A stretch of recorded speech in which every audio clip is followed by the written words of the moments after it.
Cool. All right, let's get started, hey? Firstly, everybody, welcome to another fortnightly session of Right, let's Business get by started, Design, mate. where we come together as First, fellow collaborators and industry agents across the country, irrespective of the brand, the network, the office, or the flag that you might fly to, help collaborate and create success with intention with all of us. And folks, just a friendly reminder, thank you to everybody who's reached out to me over the last week from previous sessions, wanting the sharing of intellectual property that we provided on these sessions. Just a friendly reminder, if this is your first session, you're watching it live or the replay, these sessions are free, right? So you don't need to register. You don't need to give your credit card details. You don't need to become part of this paying club and membership as such.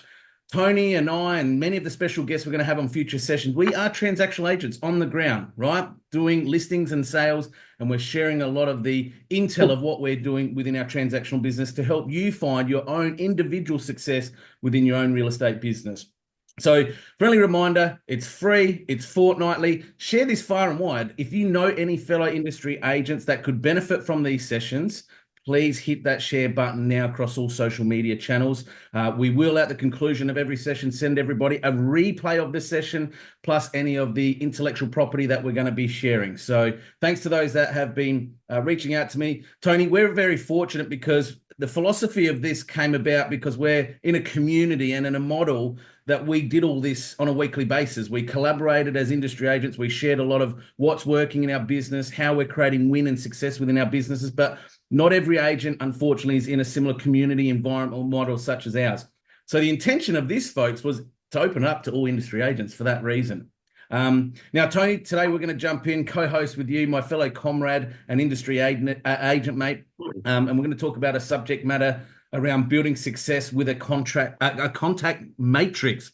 Now, folks, we're not going to be giving you a blue magical matrix pill like the movie today, but Tony's going to step us through some workflow and processes that have helped him create massive success in his own transactional business. So, Tony, mate, I'm pumped. Let's jump into building thank you. success with the contract matrix. No worries. Thanks, Chris. As Chris said, we've both been transacting for many years. We're both with EXP Realty, as you can tell, and logos and different things like that. We're not here to push the company or anything like that.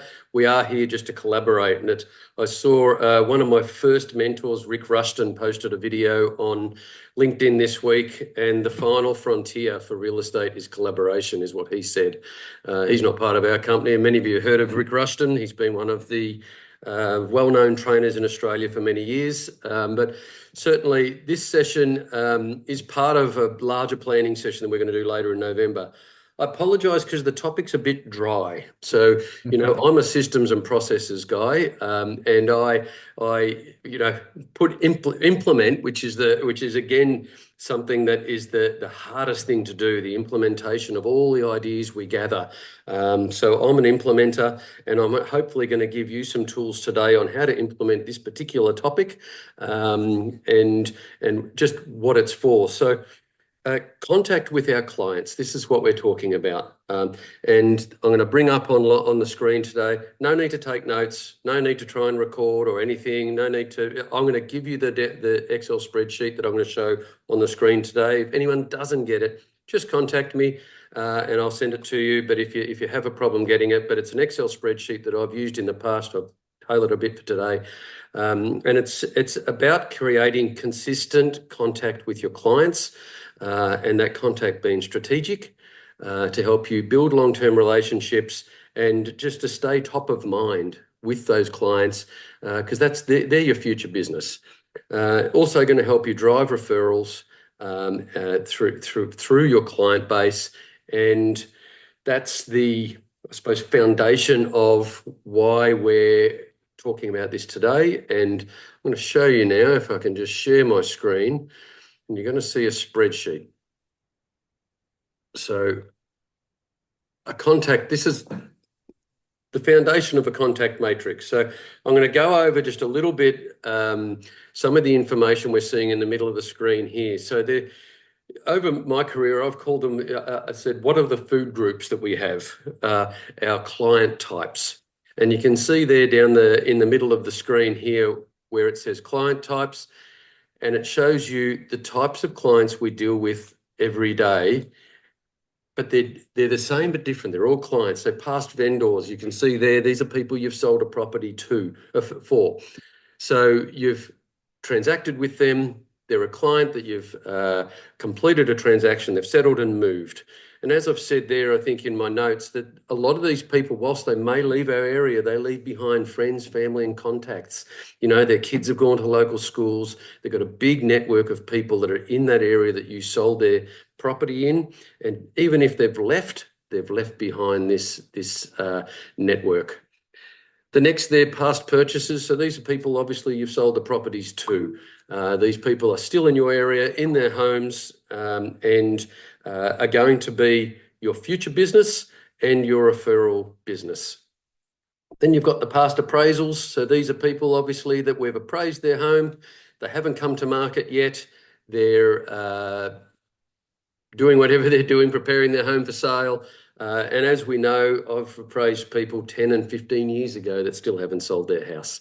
Am I still staying in contact with them? That's the key, and that's what this is all about. Landlords, investors. So these are people that you may know that are investors or landlords, or they might be people you've sold a property to and they're the owner of the property and it has a tenant in it at the moment. So they are a past purchaser, but they're also a landlord investor. So they're interested in property for a different reason other than their principal place of residence. And then there's a few others there that that's about, those first four are about where I normally stop. And I do take note of the others. It depends on your areas and depends on where you want to go with this. But expired listings, you can have a look and you can see how long properties have been on the market. We're all researching that these days and we're contacting people for sale by owners and private sales, things like that. Tenants, important one that I think has to be in the mix and for the reasons that I've written there. And then there's some others there, depending on your areas, developers and builders, buyers agents, expireds I did right before, referrers, and then others. So in your particular marketplace, you may have other client types that are specific to you, but those first four are probably the ones that have been most important to me over the years. The one that's not there is your current vendor, and they're there just as a matter of course, and they're either going to be a past vendor very soon or they've been a past appraisal. So they're in between those two situations at the moment because you've got them on the market or they're on the market with someone else, just as important. So, Chris, anything you'd like to add to that as just identifying first who our client types are? Yeah, absolutely, mate. I mean, we're all probably running CRMs and we categorize our pipeline of clientele in categories. I know we run Agent Box at EXP Realty as part of our subscription, and you have contact classes where you can assign, you know, if it's an investor, a developer, a past appraisal, a current vendor, past vendor. So this aligns exactly with what most CRMs and how they operate with contact classes these days. So you've mentioned a critical word there, and that's CRM. Everybody's got one. When I started, I was given an exercise book. Then we got these computer programs and now they're all cloud-based, and hopefully everyone that's watching, we know our EXP agents have Agent Box, but everyone's using the CRM because that's going to be critical in making this work. So the next thing I want to talk about is then the contact methods. And you can see down the left-hand side here, I've got a list of different contact methods. You may or may not do them all or implement them all, but you want to think about just what each one of them's for. And as you can see up the top left, the phone call.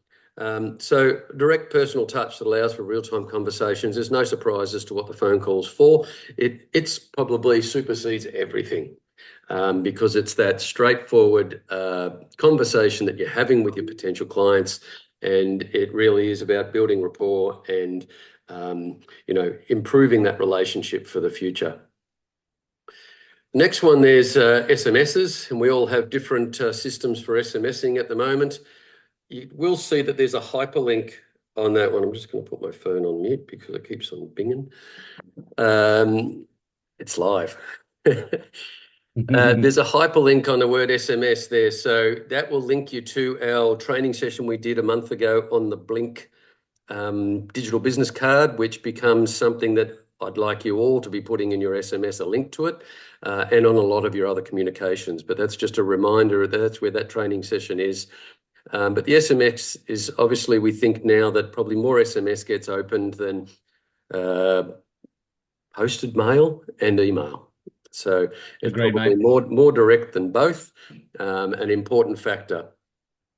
Next one there, we've got a weekly email or a market update. So we've got a couple of our agents who do this very, very well using, I know one of our agents, Bjorn, I don't know if he's here today, uses Active Pipe, and I think, Chris, you do too, that staying in touch with your clients once a week via that type of method. So certainly being consistent with that, and being that person that is informing them about what's happening that week in the marketplace, your opens and things like that.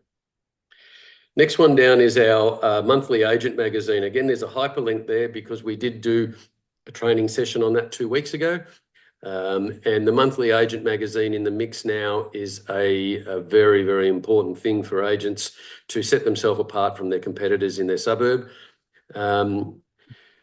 Then you might do things like a market report quarterly, so something that's a little bit more substantial, talks about median price changes, successes you've had with highest prices in a particular suburb or street, things like that. But it's giving your clients an update as to the big picture of their market by quarter. Next one, there's a Christmas card. So I don't know if everyone does Christmas cards. I've been doing them forever. I do 100 or 200 every year. I still do handwrite them. They will change whether you're getting a cheap little card from the newsagent or you're getting something that's, custom printed. But and I know Christmas videos. Chris does Christmas videos to his clients with links. I'm getting cards this year that are going to have QR codes to my monthly magazine. Going to have photo of myself and my partner, that my wife, in our who we both do real estate. So that sort of thing, very critical. Social media posts and comments. Now I've written their comments. So one thing to post, it's another then to, when you've got clients that are either on your friends list or they're commenting on your posts or whatever they may be, just putting your comment yourself on things they're doing. And I've written there, like if a client posts they're going to Bali, a simple comment of have fun. You're just being part of their communication mix in their bigger, broader social media world. And whilst you're probably not their friend, you're on their friends list or they're in your page, and it's just something to create that contact, just to be making comments, whether that's on social, Instagram, Facebook, LinkedIn, whatever. That's certainly something, especially Instagram, because as you know, you don't have to be friends, you're just following. And just putting that, whatever the comment may be that's pertinent, make it short, make it brief, but they'll just see your name. Just listed, just sold, critical for all your properties. I don't think I have to describe anything more about those. Invite to opens. So an updated CMA, and a lot of our agents are doing updated CMAs using programs like RP Proposals and Realtares. And with particular client group, I'm going to talk about frequency and client groups and what these are for in a minute. But with particular client groups, that's very important. Anniversary cards, the anniversary of the client's purchase. Investor updates, so updates that are specific to investors about things that are happening in with laws, with yields, with interest rates, etc. I'm sure there's no end to the topics we can cover with that. Whether you're hosting events and things. And the last one I put there before others is just a note to say. So I used to have cards that were just blank on the front with the company logo, and they had on the bottom there just a note to say, and I opened them up and I wrote whatever I felt like and made them hand delivered. They're the contact methods. There's a bit going on there. And as I said, you're all going to get this, so don't worry about what you're seeing here and having to try and memorize or copy or do anything. So you're all going to get it. It's now what we do with this. Any questions or any comments you want to make on that, Chris? Mate, I love it. It's a bulletproof blueprint prospecting plan annually there.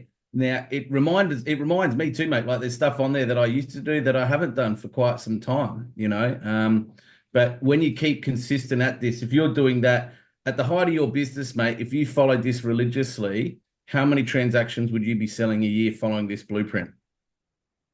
Yes, well, in my career, this is probably just doing, and I'll talk to you about the minimum. I don't do 100% of all of these things, but just doing those four groups and probably half a dozen of those methods is probably getting me a sale a week for all of my career, 50 Awesome. a year without trying, if you know what it is. Recession proofing your business. It is. So, There it is. yes, you'll get those, you'll get clients from other methods, like buyers who come to opens and different things like that. People you haven't got a relationship and you didn't know until that very day. And we've all hopefully had an open and virtually walked 24 hours later with a listing from a buyer you'd never met before. Fantastic. Yep. But if we relied on that, we'd be all broke. Yep. So, brilliant.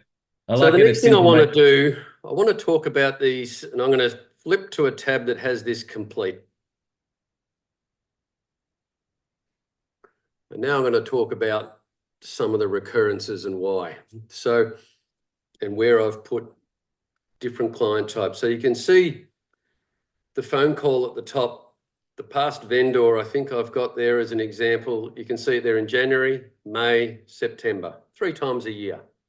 Past purchases, once, twice, 3 times a year. Might be twice a year, might be once a year on their anniversary. There's no rule here. It's just coming up with a plan. The past appraisal, 1, 2, 3, might be a little bit more frequent, the phone call, but this is the phone call, it's the first contact. But what this has done in that first row is planned out your phone calls for the whole year. Notice there's no phone calls in December. I don't do that in December. Same with everything backs off in December. But the phone call is, now you've got them all planned out for the whole entire year. If you want to do it twice, 3 times, 4 times, whatever you're going to do, but all you got to do if you're using your CRM correctly, go to the CRM, bring up your filter for your past vendors, print out a list or look at it electronically and get on the phone. And you've got all months to do it. And then February comes and you do the next category. But it's a plan that if you implement just that one row, your life will change. Guaranteed. Yep. And then SMSs, you can see I've got through there. Then the third one, the next one down, weekly email, and I've got all plus buyers. So if we're doing an email, everyone can get it. There's no reason for anyone not getting it. If you feel that you might be spamming some people that aren't, perhaps past vendors don't want it, I don't know. But anyone that's in real estate mode loves the past email. And I know people that have been getting my emails for years and years and years and years, and they've not sold a house for years and they still love getting them. So, certainly something that's important. The monthly magazine is just an everybody, and if you go back and watch that video on the magazine, you'll see by the content that it just is for everyone. Quarterly newsletter, or quarterly market reports, obviously they're in those quarterly, wherever you want to put your quarters. Christmas cards, October, November, to everybody so I don't do them to everybody, and this is your call. As I said, I do 100 or 200. I do pick the eyes out of my database. Otherwise, I'll be doing 3,000 Christmas cards, and that isn't going to work. But for the people that I believe, in my database, my top 100 people, we used to do top 50s all the time in sales meetings and things. But I look at a top 100, certainly a Christmas card. I've developed some resources for Christmas cards for our crew, and which I can share also. Something you probably need to be ordering within the next month, maximum. Just to add to that too, Tony, another great initiative that I do myself as well is a letter from Santa. It can be to your clients. You can just put it on your socials. You can get anyone. Obviously, clients will have to register the information of where Santa's to post the letter to the kids and the child's first names. But that gets a fantastic response, a lot of inbound engagement. And what I've done in the past, it's at least about 450 odd letters I do annually. And it's a nice printed letter, looks like it's handwritten from Santa Claus in a nice envelope. And we go out and drop it out to their letter boxes in December. It takes up a bit of time and resources, but it's a great personable touch as well. Yeah, and you can see their written Santa letter. And the other thing that I've done in the past, written their colouring competitions. So fantastic thing to do at Christmas. And you can do this electronically on your social media. And you're obviously going to start it probably, sometime through November and run it through to Christmas week. We used to do colouring competitions for under 10s and over 10s and win a bike. So you can go down to Kmart and buy a bike for a couple $100, and you put a picture of those bikes, and believe me, that'll get kids colouring. And then the parents are going to see the post, not the kids. They're going to have to download and print off the colouring competition. Obviously, you can make them printed available if you'd like. Go print 100 down at Officeworks and tell everyone that you'll be able to make them available if they like, or post them one. It does get the parents engaged. It gets a lot of conversation going. You get to, as you receive them, you get to post them on your social media.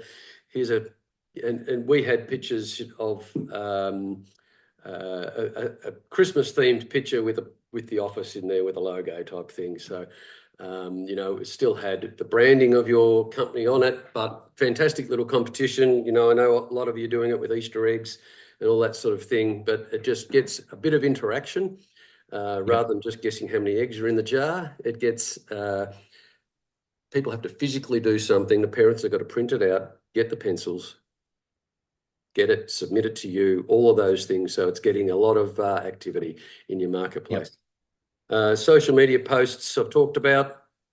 Just listed, just sold. So just listed, just sold. You usually, well, you're doing 20, you're doing 50, you're doing 100. Whatever it is you're doing, when I say all of your client types in that 100 around the home that you're doing that dropper in are getting it. Because in that 100, there might be a house you sold a few doors down, there might be appraisal you did 2 streets away, whatever it may be, they're getting that. So all over time, depending on how many listings you're getting and the geography of your listings. Invites to open, the same if you're doing printed invites to open, or if you're doing them electronically, everyone's getting them on the social media. The updated digital CMA is obviously typically for those that you've transacted with or that you've done an appraisal with, so that you're doing that CMA. You can see I've put past appraisals there twice a year. So I think that giving an updated CMA to an appraisal you've done in the past twice a year is giving them really good content. You might do it 4 times a year. You might do it once. You follow it up with a phone call afterwards, checking in, did they get it? This is all, as I said, in your CRM that you're programming these things in. Anniversary cards down the bottom here. So you're doing them to past purchases on there, obviously every month, depending on their anniversary date. Investor updates, important things for your landlords and investors, a couple of times a year, just giving an overview of what's happening in your market as far as investing. Events, if you're doing them, you might do an event or 2 a year. We've all probably done different events. We used to do movie nights, that sort of thing. That's a great one. We've done art gallery openings and different things. The just a note to say, and the birthdays, weddings, anniversaries, really depending on if you know them. Kids' birthdays, you can get all Glen Catino on them and start sending gifts to everyone for everything. But if you watch the video we have on our one of our channels on Glen Catino presenting to us at one of our conferences, what he does is this on steroids. But if watching him certainly motivates me, but if seeing this type of layout and this type of contact schedule, do you think if you could implement this or part of this that it would improve your business? I certainly do. Yeah, absolutely, mate. And all it's helping you trying to achieve is, one, have a bit of structure throughout the year rather than sitting and waiting and hoping somebody's going to call you today. And 2, it's going to help you accelerate your contact points of getting through your data, because, I see a lot of people that have data. They want thousands and thousands and thousands of record, but it's just sitting there. It's really orphan data, Tony, because it's not being nurtured. It's not being contacted consistently. So this is a real savvy and smart plan to ensure that whatever data you have, whether it's 500, 5,000 contacts, that it's being nurtured and contacted regularly on an annual basis. But it's not just contact; it's also being personable, like you said, through the events, and engagement through those events. This is a great time of year in my core area. We hold a community event where we put on a sausage sizzle, barbecue. We get a face painter, a jumping castle, local businesses we support. We bomb the area leading up to December, and it's just a couple of hours at the local school who we are engaged with the principal. They allow us access to their amenities, the oval, their basketball courts, and you get everyone from that community, postcode, your farm area, coming to those events. Anniversary cards, that's a great one. When I first started, I don't do it to this day, mate. I still call people on their anniversary to congratulate them. Really, the emphasis there is send something with the purpose and intention to have a reason to call. If you've sent, I send anniversary cards, mate, with a dollar scratchy in there. And I would ring and say, hey, Tony, Chris Jansen, EXP Realty, mate, congratulations, 20 years today at 1 Smith Street. Hey, mate, are you a multi-millionaire with the dollar scratchy I sent you yet? Did you win? It's changing it about, do you want to sell? You got a home, do you want an appraisal? It's now I'm connecting with you on a more meaningful level. Yeah, and look, if you're a past purchaser like that example that you talked about with their anniversary, if you use this type of matrix and you implement it, that person's getting that anniversary call and card. That person's getting a monthly magazine. They're getting a phone call 2 or 3 times a year. They're getting a market report on Friday night. By the time we get from January to December, if you don't have a relationship that's going well with this person, and by the time years pass, I don't know what's happened, but you are going to be the only real estate agent in their market that's done anything like this ever.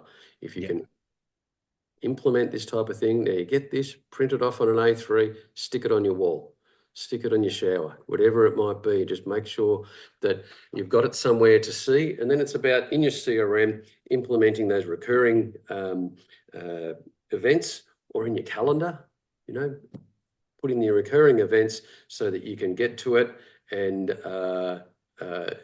work out how you're going to implement this. You're not going to do it all, but some of these things are really easy. And it's still, 2 or 3 of these things are going to have an impact. Even if you don't, even if you did, a monthly magazine and a once a year phone call, you're going to have an impact. It's everything more than that, and having it consistent and having it, repetitive, so that you become their agent. That's what the goal is. Well, a great mentor of mine, Tony, when I first started my career nearly 16 years ago now, said to me, Chris, it's somewhere between 9 to 13 contact points that somebody remembers who you are, where you're from, and what you do. So how do you get through those 9 to 13 contact points so that they remember you? Well, this is exactly it. And, just making one call a year, they probably might recall who you are, not where you're from or what you do. But it's just helping accelerate those 9 to 13 contact points so that when you do call them, and when you've got this right, mate, because they've saved your number and they answer the phone and go, hey, Tony, how are you? Yeah. That's when the blueprint's working. On top of this, hopefully you've got listings coming in and they're seeing your boards occasionally, and they're seeing, they might come to an open. You've had past buyers come to an open, or you've had, you're doing an ad in the local paper. So there's other contact points that are happening, but not direct. This is about creating a direct, methodical, systemized contact plan. And this is where your business plan builds out of, because these are the people, this is where your income is. It's right here on the screen at the moment. All the income you're ever going to get, you're looking at. So it's how now to use your CRMs and your calendars and things to automate these follow-ups. But again, balancing that automation with the personal touches, like the phone call, like the anniversary card and things like that. So, making it one-on-one, not just one to all. A weekly market email is one to all, even though it might say, Dear Chris, as long as it doesn't say Dear First Name. That's wonderful. And I think and that's a really important note, because we're in that digital tech era right now where everybody wants automation, set and forget, right? And that's fine. There's tools you could plug in that will actually do a lot of this for you. Like, there are suppliers out there, Tony, that can send birthday and anniversary cards and, thank you cards on your behalf. And you could get somebody to take care of your social media with just solds and listeds and all of that. All of this can be plugged into automation to some degree, but there really has to be that hook of engagement of who is that person behind all of this. And that could be the call, it could be the event, it could be the door knock, whatever it is. So, keep in mind, folks, set some of this on automation as I do with some email and SMS stuff, but still picking up that phone and having a conversation is the most critical aspect of everything that we do and supportive of this type of plan. But, and in picking up the phone, and many of my mentors over the years have something to say. You've got to be picking up the phone with a purpose and a reason. There's got to be a message there, not just, "Hi, how you going?" You've got to have something to say, something personal to them or personal to their market or area or whatever it may be. But just think about that, pre-plan that. Often that's something to say, maybe the same for every call, but it's just pre-planning, what's happening. There might have been we've got a big new intersection happening here. They're changing all the roundabout the traffic lights. It's, "Hey, have you been through the new thing? What a mess it's been for 12 months. Have you got around it?" It just starts a conversation, whatever it might be. It's nothing to do with real estate, but have something to say. Have a couple of topics ready before you pick up the phone. That's clearly going to develop a better conversation than just, "Hi, how you going?" Brilliant, mate. Brilliant. Folk, that's just over 30 minutes on the contact matrix. As we said, no shiny promise of a blue pill, but definitely a solid blueprint there, mate. Thank you for sharing. You've got decades of industry experience and, consistently selling 50 plus homes. Well, like you said, this is helping you sell one home a week pretty much by following that. Not 100% to the T, but majority of it. So whether you're watching this live or the replay, just know we'll be sending out Tony will share that as an EDM and communication. We'll get that out to everybody accordingly. Mate, any final words before we wrap up the session? Well, look, this is our third session. We'll be back in 2 weeks. We might change the time just slightly because we know that our colleagues in WA are a 7 o'clock start because we've gone to daylight savings. They haven't. Our time zones are a bit of a mess throughout Australia at the moment. We're dealing with 5 different time zones. So as a national company, that becomes very challenging. And I know that some of the people here that are just industry agents, I don't know where you are. If you've got up early, I appreciate that and thank you. We will be back in 2 weeks. We've got a couple of sessions through, it's going to be later October, November. We'll have quite a larger planning session in late November. That'll obviously give you a date for that, but hopefully you're getting some value out of this. And in 2 weeks' time, we'll hopefully have another session with enormous value. Anything that we can give you and leave behind, like the spreadsheet you'll get, please just ask. Yeah. I'm thinking next fortnightly session, mate, tell me your thoughts. Maybe we can dive into some video content. I know some people are fearful in that place and space. So maybe I didn't think that was going to be far away. I do think, video content, CapCut. So for those who'd like to know how to very quickly and easily do video, jump onto Chris's socials. You'll see some incredible video, whether it's reels on Facebook and Instagram. I don't know how he does so much. He must do nothing else but film himself. But that's what my wife how to thinks make anyway, it easy and quick, and that's something he can teach you. I think we'll do that in 2 weeks.